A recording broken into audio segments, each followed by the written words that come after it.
পাশ হলো 1:5 অনুপাতে নবম পে স্কেল কার্যকর ঘোষণা। অর্থ উপদেষ্টা ডক্টর সালাউদ্দিন আহমেদ যমুনায় বৈঠকে নতুন সিদ্ধান্ত গ্রহণ করলেন। সুপ্রিয় দর্শক, আসসালামু আলাইকুম। আজকের এই ভিডিওটিতে আমি এই বিষয়ে বিস্তারিত আলোচনা করার পূর্বে এখন পর্যন্ত যারা আমাদের এই চ্যানেলের নতুন সদস্য আছেন তারা সাবস্ক্রাইব করে পাশে থাকা বেল আইকনটি অল করে দিন।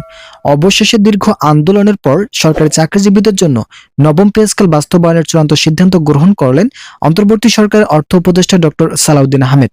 তিনি যদিও বিভিন্ন সময় বিভিন্ন নেতিবাচক মন্তব্য করেছেন, তবে আজ যমুনায় বৈঠকের মাধ্যমে সরকারি চাকরিজীবীদের নবম পে স্কেল বাস্তবায়নের চূড়ান্ত সিদ্ধান্ত জানিয়েছেন।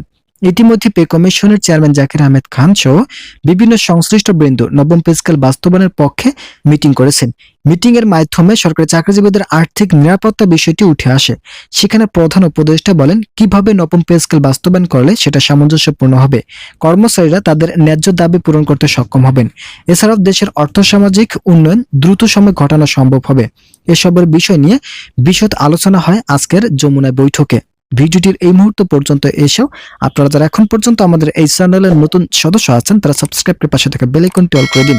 ইতিমধ্যে সরকারি চাকরিজীবী ফোরামের বিভিন্ন সংগঠনের নেতারা সরকারকে আলটিমেটাম দিয়েছে যে যদি আগামী 15 ডিসেম্বর এর মধ্যে নবম পে স্কেল বাস্তবায়ন করা না হয় তাহলে দেশের কঠিনতম পরিস্থিতি তৈরি হবে, যা সরকার বুঝতে পেরে আগামী 15 ডিসেম্বরের মধ্যে নবম পে স্কেল কার্যকর গ্রহণের প্রতিশ্রুতি দেয়। অন্তর্বর্তীকালীন সরকারের প্রধান উপদেষ্টা ডক্টর ইউনূস বলেন, আমাদের যেহেতু সময় বিলম্ব হচ্ছে তাই আমরা নবম পে স্কেলের বিষয়টিকে অন্যভাবে কার্যকরের চেষ্টা চালিয়ে যাচ্ছি। যেভাবেই কার্যকর করলে সরকারি চাকরিজীবীদের আর্থিক সক্ষমতা বৃদ্ধি পাবে। এছাড়াও 2015 সালের 8ম বেতন স্কেলে বাতিল হয়ে যাওয়া বিভিন্ন ধরনের সুযোগ সুবিধা নতুন রূপে ফিরিয়ে আনা হবে। ইতিমধ্যে প্রধান উপদেষ্টার বক্তব্যের ফলে সরকারি কর্মচারীদের ভেতরে স্বস্তি জেগে উঠেছে। প্রধান উপদেষ্টা যেখানে নিজেই দায়িত্ব গ্রহণ করেছেন সেখানে আর সময় বিলম্ব না হওয়াটাই স্বাভাবিক। ভিডিওটির এই মুহূর্ত পর্যন্ত এসেও আপনারা যারা এখন পর্যন্ত আমাদের এই চ্যানেলের নতুন সদস্য আছেন তারা সাবস্ক্রাইব করে পাশে থাকা বেল আইকনটি অল করে দিন।